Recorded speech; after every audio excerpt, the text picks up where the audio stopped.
ഇന്ന് നമുക്ക് പഴമയുടെ രുചി എന്നൊക്കെ പറയില്ലേ, എളുപ്പത്തിൽ തയ്യാറാക്കുകയും ചെയ്യാം. അങ്ങനെ ഒരു പലഹാരമായാലോ, രാവിലെയോ രാത്രിയോ, അല്ലെങ്കിൽ നമുക്ക് ചായയുടെ കൂടെ കഴിക്കാനാണെന്നുണ്ടെങ്കിലും പെട്ടെന്ന് തന്നെ തയ്യാറാക്കാവുന്ന ഒരു പഴമയുടെ രുചി ഒന്ന് നോക്കാം. അതിനായിട്ട് നമുക്ക് കുറച്ച് തേങ്ങ വേണ്ടേ. ഇതിലേക്ക് ഞാൻ ചേർത്ത് കൊടുത്തത് പഞ്ചസാരയാണേ. പിന്നെ ഞാൻ ചേർത്ത് കൊടുത്തത് ജീരകമാട്ടോ. ജീരകത്തിൻ്റെ പൊടിയാണ് ചേർക്കാൻ താല്പര്യമെന്നുണ്ടെങ്കിൽ അങ്ങനെ ചേർക്കാം. എനിക്ക് ഈ നല്ല ജീരകം ഇങ്ങനെ ചേർത്ത് രുചി ഇഷ്ടമായതുകൊണ്ട് അങ്ങനെ എടുത്തതാണേ. ഇനി നമുക്ക്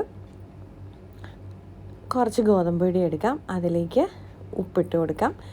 ഇനി ഇത് മിക്സ് ചെയ്യാനുള്ള വെള്ളം കുറേശ്ശെ ചേർത്ത് കൊടുത്ത് നല്ലപോലെ ഒന്ന് മിക്സ് ചെയ്ത് എടുക്കാം കേട്ടോ. നമ്മൾ ഗോതമ്പ് പൊടിയൊക്കെ നനയ്ക്കുന്ന സമയത്ത് ആദ്യമേ ഫുള്ളായിട്ട് വെള്ളം ചേർക്കാതിരിക്കുന്നതാണ് നല്ലതേ. ഞാനിപ്പോൾ അത് ജസ്റ്റ് ഒന്ന് മിക്സ് ചെയ്തതിന് ശേഷം കൈകൊണ്ട് എല്ലാം കൂടി ഒന്ന് കുഴച്ചെടുക്കുക കേട്ടോ. എനിക്കിങ്ങനെ കൈകൊണ്ട് കുഴയ്ക്കുന്നതാണ് കുറച്ചുകൂടെ വശം, അപ്പോൾ അതാണ് ഞാൻ അങ്ങനെ ചെയ്യുന്നത്. ഈ ഒരു പരുവത്തിൽ വേണം നമുക്ക് തയ്യാറാക്കാൻ വേണ്ടിയിട്ട്.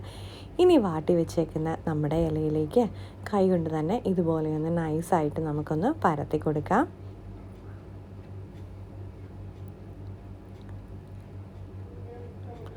ഇതുപോലെ എന്നിട്ട് നമ്മുടെ മിക്സ് ഒന്ന് ചേർത്ത് കൊടുക്കാം കേട്ടോ.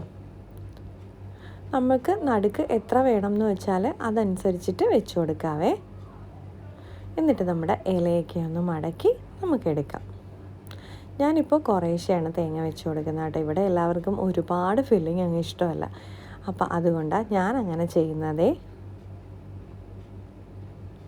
ഇതുപോലെ നമുക്ക് എല്ലാ ഇലകളിലും ഇതുപോലെ ഒന്ന് വെച്ച് കൊടുത്തിട്ട് നമുക്ക് നമ്മുടെ പഞ്ചസാര മിക്സ് ഇതുപോലെ എല്ലാത്തിലും ഒന്നും ഞാൻ വെച്ച് കൊടുത്തിട്ടുണ്ട് കേട്ടോ. ഇനി ഞാൻ നമ്മുടെ ദോശത്തവയാണ് ഞാൻ വെച്ച് കൊടുക്കുന്നത്. ഇതിലേക്ക് കുറച്ച് നെയ്യൊന്ന് പുരട്ടി ഒന്ന് നമുക്ക് ചൂടാക്കാം.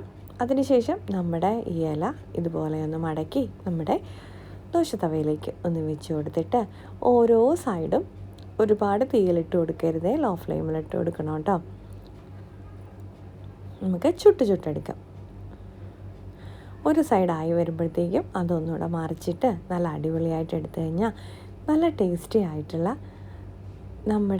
ഞങ്ങളുടെ ഇവിടെ ഇത് തൊട്ട് പുരട്ടി എന്നൊക്കെയാണ് കേട്ടോ പറയുന്നത്. എല്ലാ നാട്ടിലും എന്താ പറയണമെന്ന് എനിക്ക് അറിയില്ല കേട്ടോ. കല്ലേപ്പരത്തി എന്നൊക്കെ പറയാറുണ്ട് കേട്ടോ. പക്ഷെ ചിലയിടത്ത് എനിക്ക് തോന്നുന്നു ഓട്ടടാന്നാണ് തോന്നുന്നു പറയണത് ചുട്ടെടുക്കണേന്.